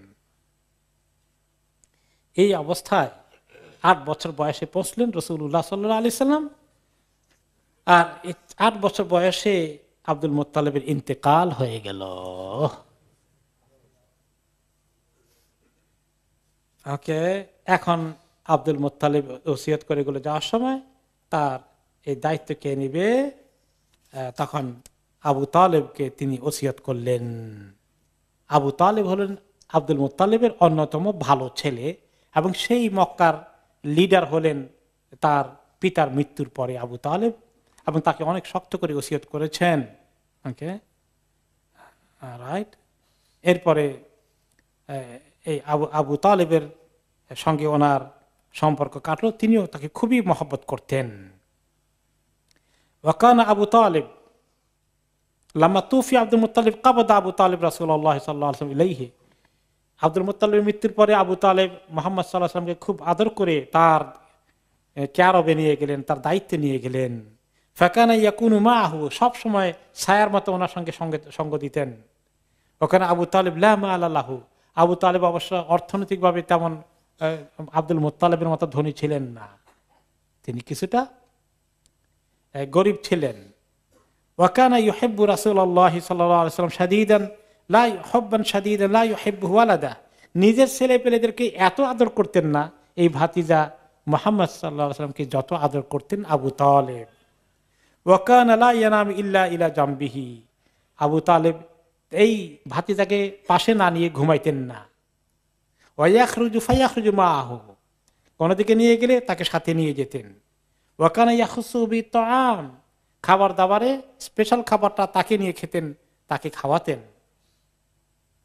ওয়াকানা ইযা আকালা আয়ালু আবু তালেব জামিয়ান আও ফুরাদা লাম ইয়াশবাউ।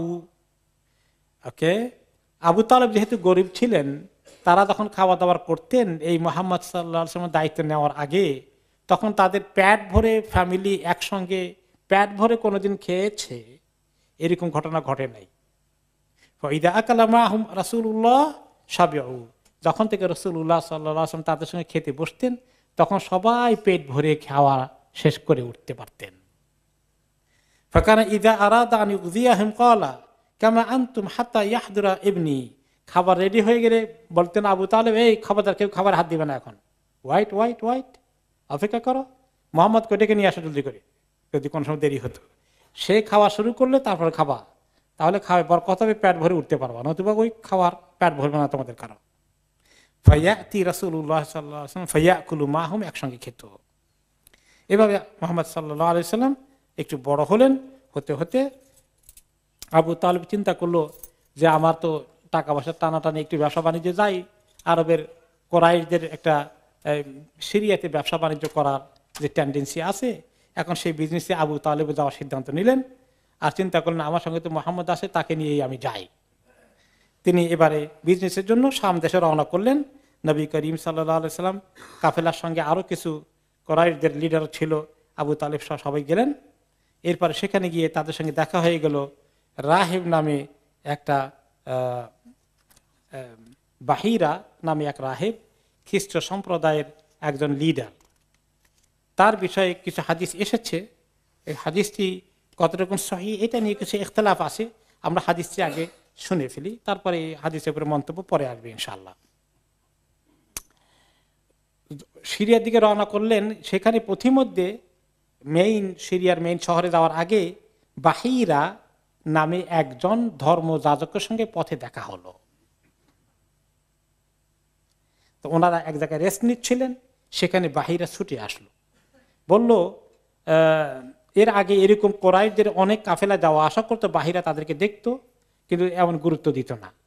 কিন্তু দিস টাইম যখন তারা এখানে তার পাশে দিয়ে, তার আস্তানার পাশে দিয়ে যাচ্ছে, তার কিউরিসিটি হলো সামথিং স্পেশাল ইজ হেয়ার, কিছু একটা এখানে স্পেশাল কিছু আছে, সে এটার ফিল করলো। তখন সে আসলো, এসে তাদেরকে দেখার চেষ্টা করলো যে এরা কারা, কে এসেছে। এবং সেখানে একজন কিশোর বা যুবক হয়েছেন তখন এই নবী মুহাম্মদ সাল্লাল্লাহু আলাইহি সাল্লাম, তার প্রতি তার চোখ আটকে গেল। ফাআখাযা বিয়াদি রাসূলিল্লাহ সাল্লাল্লাহু আলাইহি ওয়াসাল্লাম, ওনার নবী করিম সাল্লাল্লাহু আলাইহি ওয়াসাল্লাম হাতটা ধরে বলল, হাদা সাইয়্যিদুল আলামিন, এ তো সারা বিশ্বের লিডার হয়ে যাবে, সাইয়্যিদুল আলামিন হবে। হাদা রাসূল রাব্বুল আলামিন, রব্বুল আলামিন তাকে নবী রাসূল করে পাঠাবেন। ইয়াবআসুহুল্লাহু রাহমাতান লিল আলামিন, আর সমস্ত বিশ্বের জন্য আল্লাহ তাকে রাহমাতুল লিল আলামিন করে পাঠাবেন। ফাকাল লাহু আশিয়াখুন কুরাইশ মা ইলমুকা, কোরাইশের আরো লিডার যারা আছে আবু তালেবের সঙ্গী সাথী বলে, আরে বাবার তুমি এত খবর কই পালা, তোমার কাছে এত খবর কেমনে আসলো? ক্বালা ইন্নাকুম হিনা আশরাফতুম মিনাল আকাবা লাম ইয়াবকা শাজারুন ওয়ালা হাজারুন ইল্লা খাররা সাজিদান, তোমরা তখন আকাবা এলাকা থেকে রওনা করে দিয়েছিলে, অর্থাৎ সিরিয়া এলাকায় ঢুকার আগে একটা পাহাড় আছে, পাহাড় অতিক্রম করে যখন তোমরা এই বর্ডারে ঢুকলে, তখন থেকে আমি নোটিস করেছি যে যত রকমের গাছ পাথর ইত্যাদি আছে সবগুলোই যেন সেজদা করছে কাউকে। ওয়ালা ইয়াসজুদানি ইল্লা লিনাবিয়্যিন, এবং আমার নলেজ অনুযায়ী এগুলা সেজদা করে একমাত্র নবী হিসাবে কেউ থাকলে তাকে সেজদা করে, আর নবী ছাড়া কাউকে তারা সেজদা করে না। আমি দেখতে পেলাম তারা সেজদা করছে। ওয়া ইন্নী আ'রিফুহু বিখাতামিন নবুওয়াতি আসফালা মিন গুদরুফি কাফাত কাতিফি মিসলা তুফাহা, আর আমি আরো ভালো করে কনফার্ম হয়েছি তার কাপড়ের ফাঁকে দিয়ে তার ঘাড়ের নিচে পিঠের মধ্যখানে যে একটি আপেলের সাইজের মতো যে নবুয়তের খাতামুন নবিয়্যিন, নবুয়তের সিল আছে, এটা আমি দেখার চান্সও নিয়ে ফেলেছি। এর একটা এরকম ছোট্ট একটা চামড়া, মানে একটু গোশত একটু উঁচু, এবং সেখানে কতগুলো এক্সট্রা পশম এরকম করে ওই এরিয়াটা কাভার করেছে। যেভাবে আমাদের বডির মধ্যে মাঝে মধ্যে কোনো কোনো এলাকা থাকে না, একটু কারো কারো শরীরে এরকম দাগ থাকে, জন্ম দাগ বলে আমাদের দেশে, আর কোনো নাম আছে কিনা, বিভিন্ন আঞ্চলিক নাম আছে। তো ওখানে একটু উঁচু এবং কয়েকটা চুল একটু বড় হয়ে থাকে, পশম কয়েকটা, এরকম একটা এরিয়া সেখানে আছে। ওকে, সুম্মা রাজা ফাসানা আলাহুম তাআমান, এটা দেখে সে কথা বলে সে বাহিরা তার নিজের আস্তানায় আসলো এবং কিছু খাবার তৈরি করলো। ফালাম্মা আতাহুম বিহি ওয়া কানা হুয়া আইয়ার রাসূল ফি রিআইয়াতিল ইবল, খাবার নিয়ে এসেছে, এসে দেখে যে এদেরকে খাওয়াবে, কিন্তু মেইন টার্গেট তো একজন এসে গেছে, উনি তো নাই, কোথায় গেছে উনি? ওই যুবকটা কই? বলে তাকে আমাদের ওই উটগুলো দেখা সাক্ষাৎ করাতে, মানে লুক আফটার করতে ঘাসের কাছে পাঠিয়ে দিয়েছি, এখন খাবার তো এদের জন্য আনা নেই, মেইন পার্সনই মিসিং। কল আরসিলু ইলাইহি, ওকে, তখন তারা পাঠালো ওনার কাছে ওনাকে নিয়ে আসতে, ওনাকে নিয়ে আসো, আমি খাবার তো সে তার উপলক্ষে এনেছি। তো নিয়ে আসলো, যখন নিয়ে আসছে দেখা যায় উনি আসছেন ভরা দুপুরে রোদের মধ্যে, ওনার মাথায় উপরে একটা ম্যাগের ছায়া ওনাকে ফলো করছে। ফালাম্মা দানা মিনাল কওম ওয়াজাদাহুম কাদ সাবাকু ইলা ফাইই শাজারা, ওকে, যখন তারা উনি আসলেন, ফালাম্মা জালাসা রাসূলুল্লাহ সাল্লাল্লাহু আলাইহি ওয়াসাল্লাম মা লা ফাই শাজারা আলাইহি, তখন ওই একটা ওইখানে ওই সময় একটা গাছের অস্তিত্ব সেখানে ছিল, ওই গাছের ছায়া সবাই বসেছিল। যেই নবী করিম সাল্লাল্লাহু আলাইহি সাল্লাম আসলেন, গাছের ছায়া বাহিরা দেখতে পেলেন যে এটা নবী করিম সাল্লাল্লাহু আলাইহি ওয়াসাল্লামের দিকে ছায়াটা এভাবে যাচ্ছে, ওদের কাছ থেকে গাছটা সরে ছায়া দিচ্ছে এখন এদিকে। ফাকালা বাইনামা হুয়া কায়িমুন আলাইহিম ওয়া হুয়া ইউনাশিদুহুম উনজুরু ইলা ফাইয়্যা শাজারা মা লা আলাইহি, তোমরা দেখতে পাচ্ছ না এই যে গাছের ছায়া তোমাদের থেকে সরে ওনার দিকে চলে গেছে। তখন সে তাদেরকে লক্ষ্য করে বলল, এই স্পেশাল বালক যে এই তোমাদের সঙ্গে এই যুবক যে আছে, লা তাযহাবু বিহি ইলা রোম, খবরদার তাকে নিয়ে তোমরা ফারদার রোমদের এলাকায় যেও না, খ্রিস্ট সম্প্রদায়ের এরিয়ার ভিতরে ঢুকো না। ফাইন্নার রুমা ইন রাআউহু আরাফুহু বিসিফাতি ফায়াকতুলুনা, সেখানে তারা চরমপন্থী খ্রিস্টান, তারা যদি দেখে যে আখিরি নবী চলে এসেছে, চিনতে পায়, তাহলে তারা তাকে কিল করে ফেলবে, হত্যা করে ফেলবে। ফালতাফাতা ফাইদা বিসাবআতিন কাদ আকবালু মিনার রুম ফাস্তাকবালাহুম ফাকালা মা জাআ বিকুম। এবং রিওয়ায়াত কতটুকু সহিহ কতটুকু সহিহ না পরে চেক হবে। এখন বলা হচ্ছে যে এই কথাবার্তার ভিতরেই দেখে যে রোমানদের সাইড থেকে 7 জন চলে এসেছে, এইখানে হাজির হয়ে গেছে অলরেডি। ক্বালু, তারা জিজ্ঞেস করলো মা জাআ বিকুম, তোমরা কি কারণে এখানে এসেছো? ক্বালু জিনা আন হাযা নবী খারিজান ফি হাযা শাহর, যে এই মাসেই এই নবী নবুয়ত নিয়ে পাওয়ার কথা, এই নবুয়ত পাবে, আমরা এই নবী তালাশে এসেছি। ফালাম ইয়াবকা তারিকুন ইল্লা বুইসা ইলাইহি বিউনাসিন, তার খোঁজে আমাদের সম্রাট চতুর্দিকে লোক পাঠিয়েছেন যে আরবদের কোন এলাকায় সে আছে তাকে খুঁজে বের করতে হবে। ওয়া ইন্না কাদ উখবিরনা খাবারহু, আমরা খবর পেয়েছি আরবদের কিছু লোক এখান দিয়ে বাণিজ্য কাফেলার সঙ্গে এসেছে, সেই জন্য আমরা এখানে আসলাম। ফাবুইসনা ইলা তারিকিকা হাযা ক্বালা ফাহাল খালফাকুম আহাদুন হুয়া খায়রুম মিনকুম। তো তখন অনেক কথাবার্তা হলো, হতে হতে শেষ পর্যন্ত বলল, বাহিরা তখন তাদেরকে বলছে, আচ্ছা তোমরা ওই নবীকে, নবীর নবুয়ত পাওয়া স্টপ করতে চাও তাই না, তার যেন এগুলো না হয় কিছু। তো আল্লাহ তাআলা যদি কাউকে নবী বানানোর সিদ্ধান্ত নেয়, তোমরা কি তাকে আটকাতে পারবা? কলুলা, তা তো পারবো না।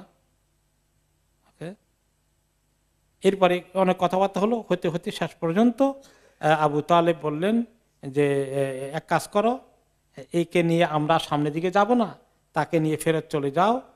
আবু বকর এবং বেলালকে দিয়ে পাঠিয়ে দিলেন যে তোমরা তাকে নিয়ে মক্কায় চলে যাও। কিন্তু এই হাদিসটির ব্যাপারে অনেক কথাবার্তা এসেছে, কোন কোন স্টোরিতে এই ঘটনাটাকে উল্লেখ করা হয়েছে। ইমাম ইবনে কাসির রহমতুল্লাহ আলাইহি এটাকে বলেছেন যে এই ঘটনাটা সনদ খুবই দুর্বল।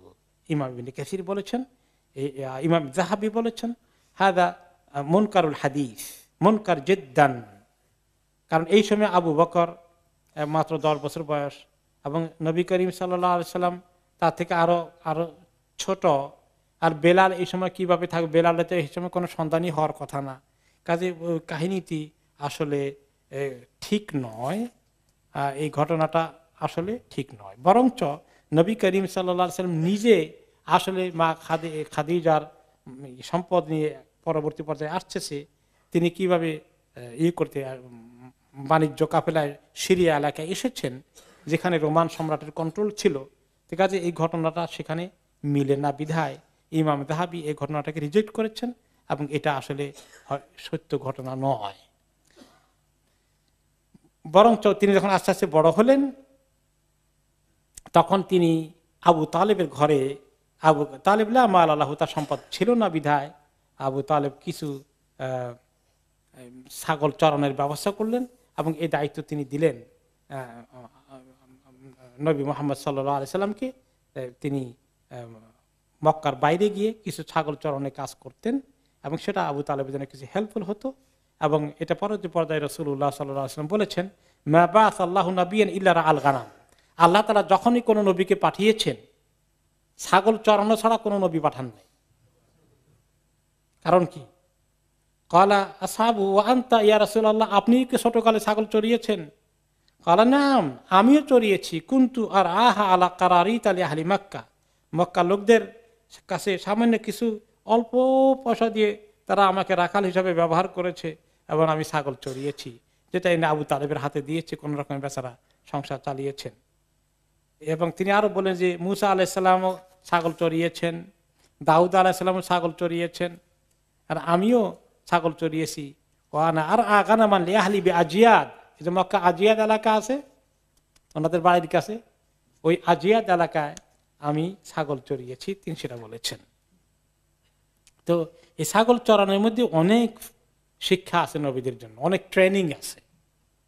কারণ পরবর্তী পর্যায়ে উম্মত চড়াইতে হবে, যে উম্মত চড়ানোর কাজ কি সোজা কাজ নাকি? ঠিকঠাক রাখা সবকিছু, এগুলোর জন্য অনেক ধৈর্য লাগে। ছাগলকে যদি তার আবার আপনি যদি উল্টা দিকে টানেন, ছাগল কি যায় নাকি? ছাগলে যদি মর্জি না টানে, তখন আপনি ছাগলকে এভাবে টানতেছেন রশি দিয়ে, ছাগল কি করে? পাও দিয়ে এরকম করে আটকে ধরে রাখে, মানে আসবে না সে তার মর্জি না হলে, কায়দা করে আনতে হবে। তো এইভাবে রাসূলুল্লাহ সাল্লাল্লাহু আলাইহি ওয়াসাল্লামকে, নবীদেরকে আল্লাহ তাআলা ছাগল চড়িয়ে তাদের ধৈর্যের পরীক্ষা করেছেন, কিভাবে লুক আফটার করতে হয় এবং কিভাবে এগুলাকে পাহারা দিতে হয়, যে কোনখান দিয়ে তারা ঘাস খেতে খেতে উল্টা দিকে চলে যাবে এবং সেখানে তারা শিয়ালের খপ্পরে পড়বে, নেকড়ে বাঘের খপ্পরে পড়বে। উম্মতকে এইভাবে পাহারা দিতে হবে, শয়তানের খপ্পরে যেন তারা না পড়ে। এরপরে নবীরা নিজের হাতের কামায়, পরবর্তী পর্যায়ে তিনি নিজে আবু তালিবের মৃত্যুর পরেও ওনার সংসার চালানোর জন্য তিনি এই কাজ করেছেন, ছাগল চড়ানোর কাজ করেছেন, যে হালাল তরিকায়, যেটা যতই খুব উঁচু মানের জব না হলেও তিনি করেছেন, যে নিজের হাতের কামাই, মানুষের জন্য পবিত্র জিনিস, ভালো জিনিস, এগুলো উনি আল্লাহ তাআলা ওনাকে পরীক্ষা করিয়েছেন। এরপরে আমরা আজকে এখানে থাকবো, এবং পরবর্তী পর্যায়ে উনি যখন বড় হয়েছেন, প্রায় 15 বছর 20 বছর হয়, মক্কার মধ্যে বেশ কিছু ঘটনা ঘটে, বিভিন্ন যুদ্ধ হয়, এবং এই যুদ্ধগুলোর মধ্যে অনেক মানুষ মারা যায়, এবং যুদ্ধ থেকে থামানোর জন্য সন্ধির ব্যবস্থা আসে, হেলফুল ফুদুল, সেগুলোতে নবী করিম সাল্লাল্লাহু আলাইহি ওয়াসাল্লাম কিভাবে অংশগ্রহণ করেন। এরপরে খাদিজা রাদিয়াল্লাহু আনহুর টাকা পয়সা নিয়ে যখন নবী করিম সাল্লাল্লাহু আলাইহি ওয়াসাল্লাম মোটামুটি 20 পার হয়ে গিয়ে 25-এর কোঠায় পা দিয়েছেন, তিনি কিভাবে নিজেই ব্যবসা বাণিজ্যের জন্য তিনি এখন চিন্তা করলেন, এবং খাদিজা রাদিয়াল্লাহু আনহার মাল, টাকা পয়সা নিয়ে তিনি এই পার্টনারশিপ বিজনেসে সিরিয়া বাণিজ্য গেলেন। এগুলো আমরা আগামী সপ্তাহে শুনবো ইনশাআল্লাহ। ওয়াবিল্লাহি তৌফিক।